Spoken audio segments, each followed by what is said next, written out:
Hello and welcome to 3.0 TV. I am Vishakha Thakur.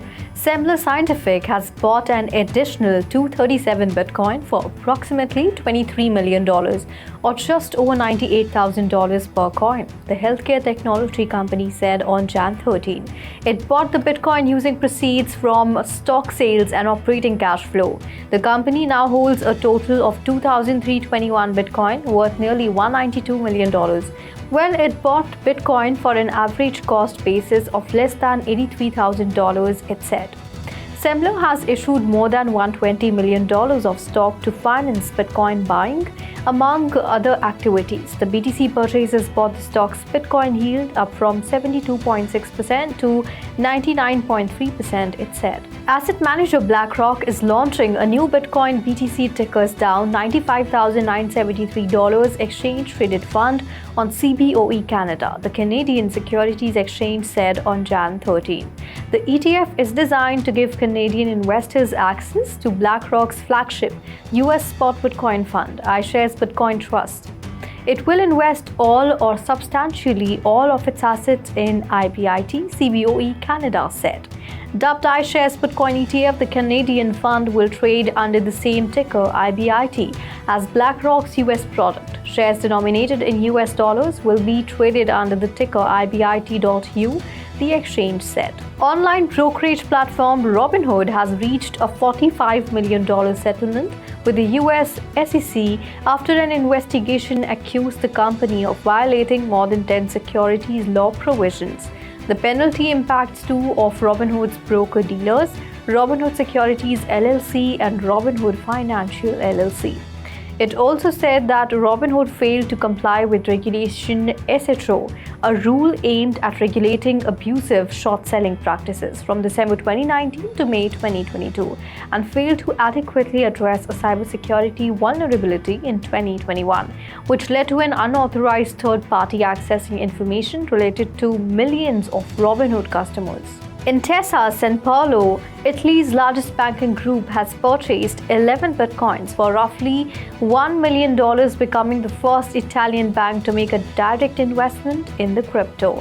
The confirmation came from Intesa Sanpaolo's press office, following speculation that emerged earlier in the day after an internal email from the group was leaked on the online forum 4chain.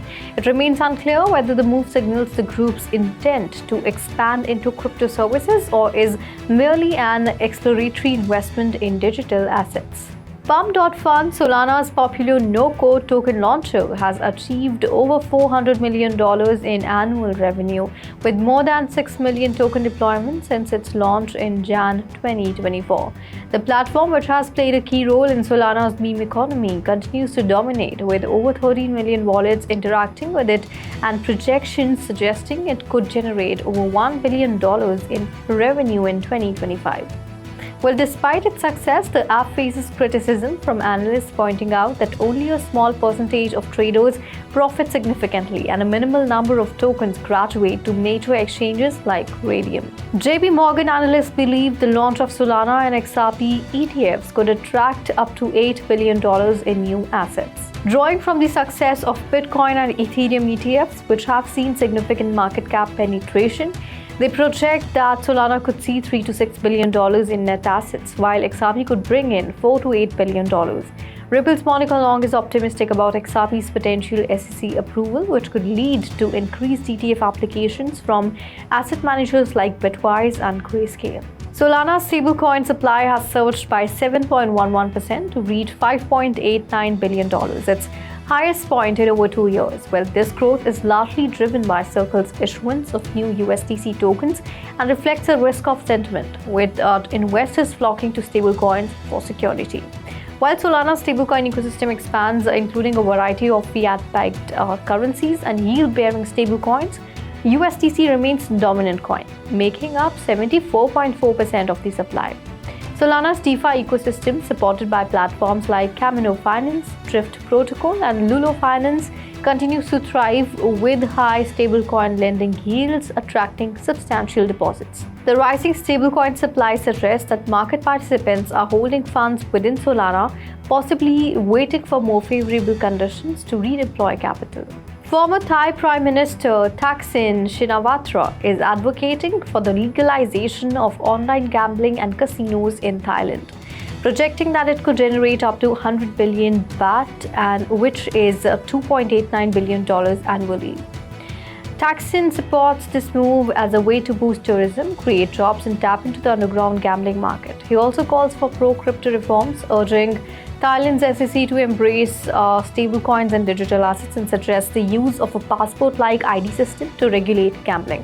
The Thai government has already advanced a draft law to legalize gambling, aiming to align with neighboring countries like Cambodia and Singapore. Thaksin's proposals are part of a broader strategy to position Thailand as a revenue powerhouse. That's all in today's bulletin. Keep watching 3.0 TV for more such updates and do log on to our website www.3versetv.io or scan the QR code.